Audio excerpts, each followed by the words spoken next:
Ana Hernando, National Board Certified Occupational Therapist with Holistic Solutions and the 12 Steps to Wellness.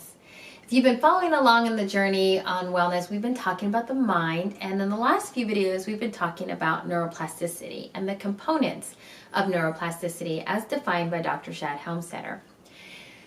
Well, previously we mentioned repetition, and that when you repeat things over and over again, it then becomes a pathway and hardwired into your brain, into your mind. It creates a very strong road for you to travel.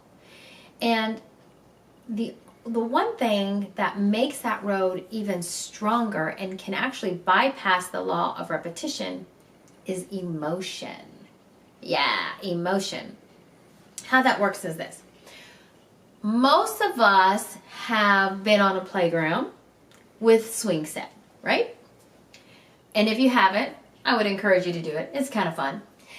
And so as kids, we would be on this swing set and we'd be swinging and we'd be going really high and pumping our legs and reaching the sky. And there's always the one kid who wants to dart behind the swing set.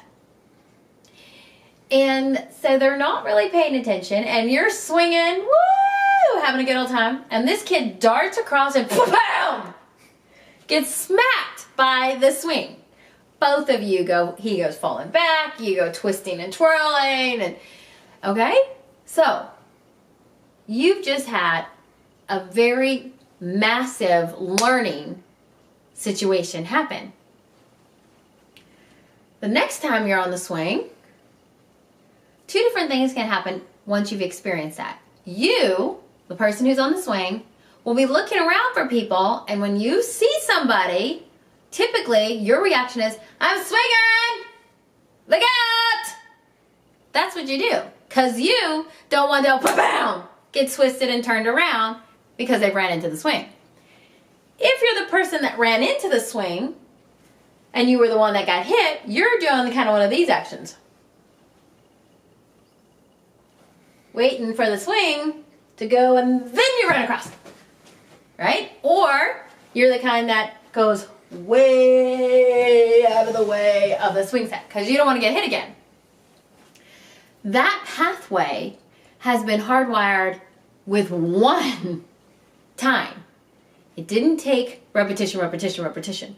Although there are some people that do need to get whacked with the swing a couple more times before it really sinks in. Most of us don't need to have it repeated when it comes to something that's dangerous to keep us safe and secure. Another way you can see this is babies typically will get close to something that is hot and they don't know that a light bulb is hot or a stove is hot. Most of the time, parents will tell a baby, even with the stove's not on, they'll be like, oh, it's hot, don't touch it, it's hot, it's hot, it's hot. Most of the time, a baby will listen, as we've learned through the visual clip. They'll take feedback from the parent and the caregiver. Sometimes the baby or the toddler is a little bit more curious and they have to touch it anyway, just to see what hot is. Now, most of the time, they just touch it one time and they go, ow, hot. Because they had that emotion. And the next time they see a stove or a hot plate, they won't touch it. You don't need to repeatedly sit there and touch a hot plate or stove to know, don't touch it again. That's why emotion is a very strong component to neuroplasticity. Very strong. And that's also why emotion does come into play when it comes to limiting beliefs.